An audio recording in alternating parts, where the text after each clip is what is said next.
Students, I hope you are doing well. So देख लेते हैं हमने पिछले लेक्चर्स में क्या किया था। तो हमने स्टार्ट किया था अपना पहला chapter of SP, introduction to corporate finance. उसमें सारा इंट्रोडक्टरी पार्ट हो गया था, हमारे 2 डिसीजन हो गए थे। इंपॉर्टेंट ऑफ कॉर्पोरेट फाइनेंस हमने कंप्लीट कर लिया था। एंड देन हमने बहुत बड़ा टॉपिक कवर कर लिया था, कैपिटल रिक्वायरमेंट, जिसमें फिक्स कैपिटल रिक्वायरमेंट था और उसके फैक्टर अफेक्टिंग, एंड देन उसमें वर्किंग कैपिटल रिक्वायरमेंट था और उसके फैक्टर अफेक्टिंग। हमने ये पूरा कंप्लीट कर लिया था। ऑलमोस्ट हमारा जो चैप्टर है वो पूरा का पूरा अच्छी तरह से कवर हो गया था। नाउ जो आज हम देखने वाले हैं वो बहुत सिंपल टॉपिक है, कैपिटल स्ट्रक्चर। ठीक है, मतलब वो आपको बोलना चाह रहे हैं कि किसी भी बिजनेस में जब हम एक फंड को इकट्ठा करते हैं तो उसका जो मिक्सचर होता है वो बहुत सारी चीजों से बनता है। जैसे देखो, जब आप क्या बोल सकते हो, जब आप कुछ चीजें अपने लिए, नोटबुक, जैसे आप नोटबुक समझो, जब आप नोटबुक लेने जाते हो तो आप एक ही टाइप के नोटबुक नहीं लेते हो। कोई बड़ी साइज वाली नोटबुक लेते हो, कोई छोटी साइज वाली नोटबुक रहते हैं। एज पर योर रिक्वायरमेंट जो चीजें, मतलब जैसे कि कभी 100 पेजेस के नोटबुक हमको लग रहे होते हैं, क्योंकि मैथमेटिक्स में हमको बहुत सारी सॉल्विंग रहती है, तो उधर पेजेस बहुत सारे यूज भी होते हैं। लेकिन जब थ्योरी सब्जेक्ट की बात करो तो उधर पेजेस यूज नहीं होते और उधर बहुत हमको कम पेजेस लगते हैं। वैसा ही सेम केस है कि जब कंपनी अपने लिए कैपिटल लेती है, बाहर से पैसा रेस करती है, तब ये डिफरेंट रिक्वायरमेंट की वजह से उनका जो कैपिटल बनता है, जिसको हम बोलते हैं इन शॉर्ट कैपिटल स्ट्रक्चर, जो उनकी लायबिलिटी साइड बनती है, वो सब मिक्सचर के फॉर्म में बनती है। मतलब कुछ ओन्ड फंड बोलते हैं और दूसरे को हम बोरोड फंड बोलते हैं। ओन्ड फंड वो होते हैं अगर आप कंपनी में अपने इक्विटी शेयर होल्डर से फंड रेस करते हो, because equity share holder are known as the owner of the company.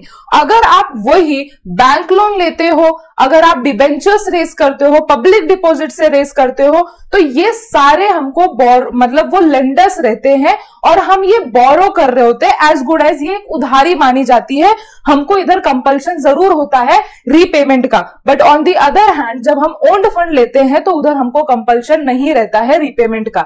ये सारी चीजें इन डिटेल आप सेकंड चैप्टर से पढ़ना शुरू कर दोगे, बट इधर थोड़ा सा ब्रीफ में समझ लेना कि जब हम कैपिटल बनाते हैं तो कैपिटल में सब मिक्सचर रहता है। उस मिक्सचर को ही हम क्या बोलते हैं, कैपिटल स्ट्रक्चर। ओके, तो देखो उन्होंने बोला हुआ है कि जब हम फंड रेस करते हैं तो कुछ ओन्ड कैपिटल रहते हैं और कुछ बोरोड कैपिटल रहते हैं। ओन्ड कैपिटल में equity share capital, preference share capital and reserve surplus आता है। याद रखना, ओन्ड कैपिटल में कौन से 3 आते हैं, equity share capital, preference share and retained earning. ये 3 ओन्ड फंड में आएंगे। आगे फिर बोरोड फंड में कौन से आएंगे या बोरोड सोर्सेज में कौन से आएंगे, जो भी इन तीनों को छोड़ के फंड्स रहते हैं वो बोरोड फंड में आएंगे। जैसे डिबेंचर, पब्लिक डिपॉजिट्स, बॉन्ड्स बोल सकते हो आप, बहुत सारे बैंक लोन, ये सारे। अब जब हम इनका कॉम्बिनेशन करते हैं, इन दोनों को साथ में लेके आते हैं, it is nothing but a capital structure. मतलब ये एक मिक्सचर बना रहे, जिसका दूसरा नाम हम सिक्योरिटी मिक्स भी बोलते हैं।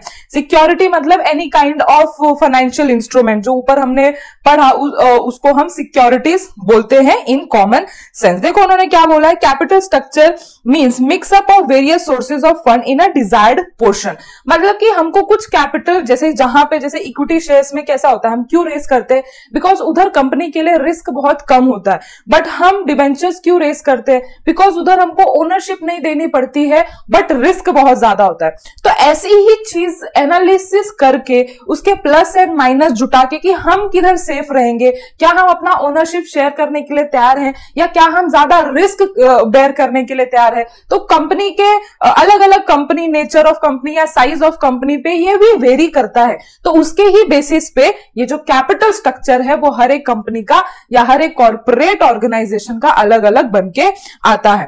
तो to decide capital structure means to decide upon the ratio of different type of capital. मतलब कैपिटल स्ट्रक्चर को डिसाइड करना मतलब कि आप कौन से फंड कितने रेशो में लेने वाले हो, उसको ही हम कैपिटल स्ट्रक्चर इधर बोलते हैं।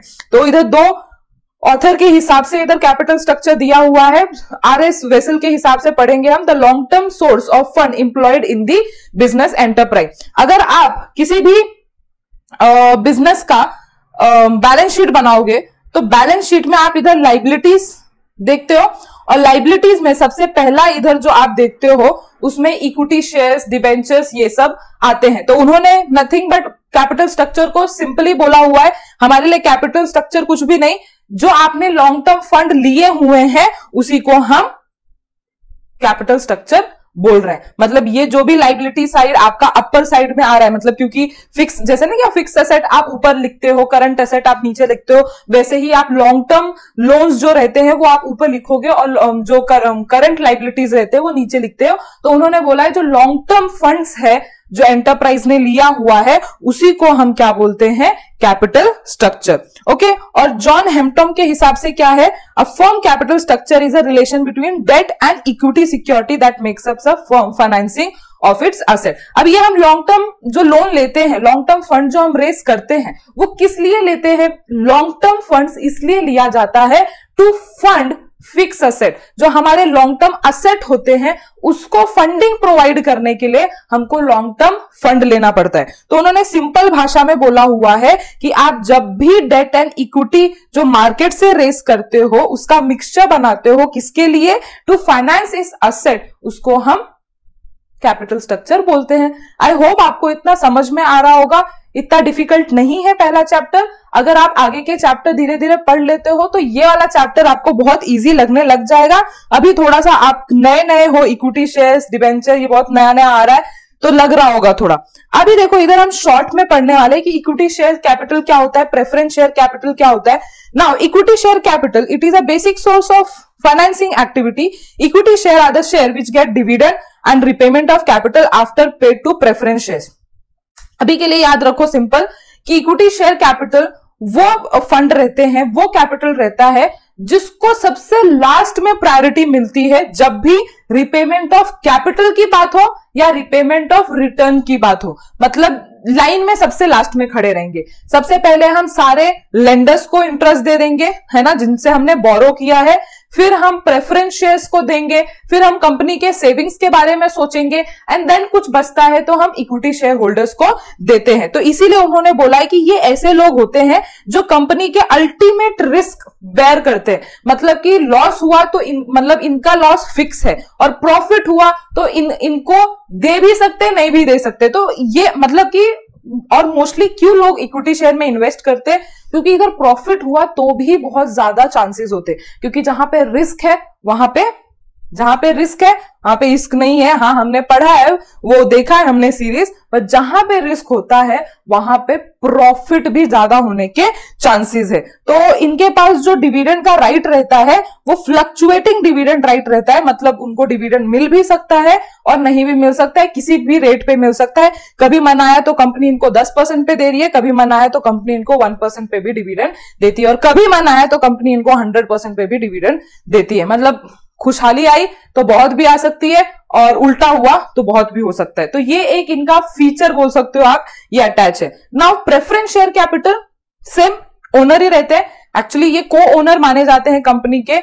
जैसे ड्राइवर अपने कंपनी का ड्राइवर कौन है, इक्विटी शेयर कैपिटल, ठीक है। लेकिन को ड्राइवर कौन होते हैं, प्रेफरेंस शेयर कैपिटल। ये कंपनी के एज सच ओनर नहीं रहते हैं, बट इनको को ओनर की तरह माना जाता है कि इनके जो कुछ फीचर्स होते हैं वो इक्विटी शेयर जैसा ही होता है, बट कभी कभी ये रंग ले लेते हैं डिबेंचर जैसा भी, क्योंकि लॉ बोलता है कि इनको पैसा देना जरूरी है, इनका रीपेमेंट करना जरूरी है बिफोर इक्विटी शेयर कैपिटल, और इनको डिविडेंड देना जरूरी है। मतलब फिक्स डिविडेंड रेट रहता है जो आपने at the time of issue decide किया है कि हम 10% इनको देंगे, आपको हर साल उतना देना ही पड़ता है अगर आपकी कंपनी में प्रॉफिट हुआ तो। अगर लॉस होता है तो आप उन्हें बोल सकते हो कि अगले साल आना, इस साल हमारा प्रॉफिट नहीं हुआ है, बट अगर प्रॉफिट हुआ है तो आपको बिना मना किए इनको उनका प्रॉफिट देना पड़ता है। तो देखो उन्होंने बोला हुआ है कि जो प्रेफरेंस शेयर होते हैं उनके पास एक प्रेफरेंशियल राइट होता है। प्रेफरेंशियल राइट मतलब पहला राइट होता है, और पहला किससे, मतलब किससे वो जोड़ रहे हैं, इक्विटी शेयर से।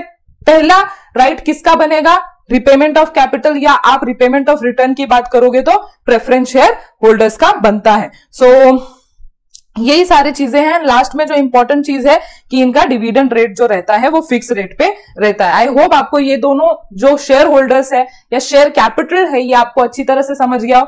Now next one is retained earning. अभी ये रिटेन्ड अर्निंग मतलब नथिंग, जो कंपनी जब प्रॉफिट होती है और थोड़ा सा एक्यूमुलेट करके रखती है। मतलब जैसे फॉर एग्जांपल कंपनी का प्रॉफिट हुआ 100 करोड़। तो ये पूरा का पूरा 100 करोड़ ये नहीं, मतलब सारे जो भी फिक्स लाइबिलिटीज है वो पे करने के बाद फॉर एग्जांपल 100 करोड़ का प्रॉफिट दिख रहा है, तो 100 करोड़ पूरा का पूरा इक्विटी शेयर होल्डर्स को नहीं बांटा जाता है कि चलो ये जो भी फिक्स लाइबिलिटी थी वो पे करके अब सब बांट देते, नहीं, उसमें कुछ प्रॉफिट प्लाउ बैक किए जाते हैं। जैसे फॉर एग्जांपल 50 करोड़ जो है वो हमने अपने ही कंपनी में फ्यूचर कॉन्टिजेंसीज के लिए, फ्यूचर नीड के लिए कंपनी में ही रखा जाता है, जिसका दूसरा नाम है रिजर्व एंड सरप्लस। आप धीरे धीरे सीखोगे, 12th में आए हो, 12th को पढ़ रहे हो, तो आपको ये बैलेंस शीट में दिखता ही होगा रिजर्व एंड सरप्लस। तो reserve and surplus nothing but accumulated profit of the company, जो कंपनी ने बचा के रखा है। नाउ सो आगे का लेक्चर कंटिन्यू करने से पहले आप लोगों के लिए एक छोटी सी इंफॉर्मेशन थी कि एचजीसीए के लेक्चर 2 तरीकों से चलते हैं।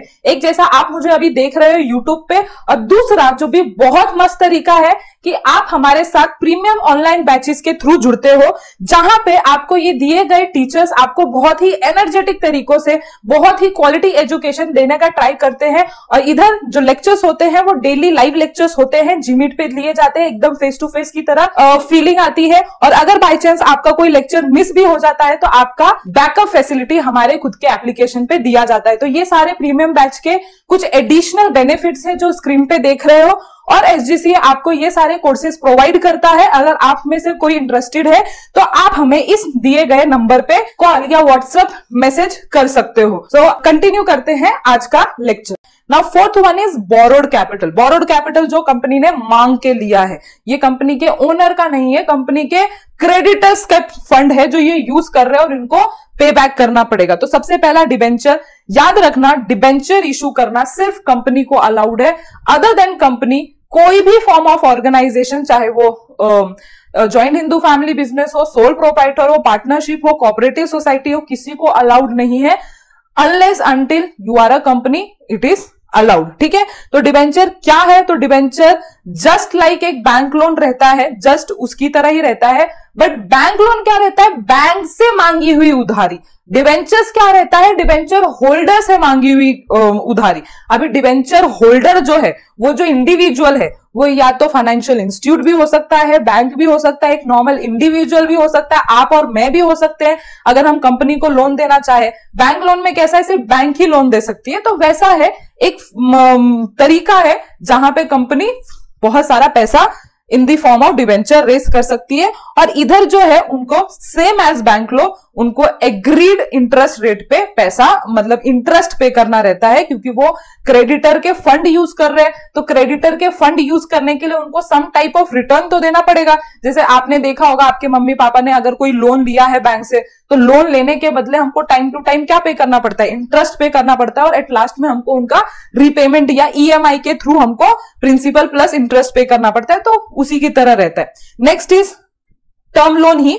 टर्म लोन मतलब आप उसे बैंक लोन बोल सकते हो, कि जहां पे हम बैंक से या अदर फाइनेंशियल इंस्टीट्यूट पे फिक्स रेट ऑफ इंटरेस्ट पे पैसे रेस करते हैं, because we are short of money. तो हम बैंक के पास जाते हैं कि हमको पैसा दे दो, एंड इसमें हमको इंटरेस्ट पे करना पड़ता है। ये सिर्फ bank and financial institute he provide कर सकता है। तो ये आप बैलेंस शीट देख रहे हो जो मैंने आपके साथ डिस्कस किया था। ये जो आप देख रहे हो ना, ये पूरा का पूरा, ठीक है,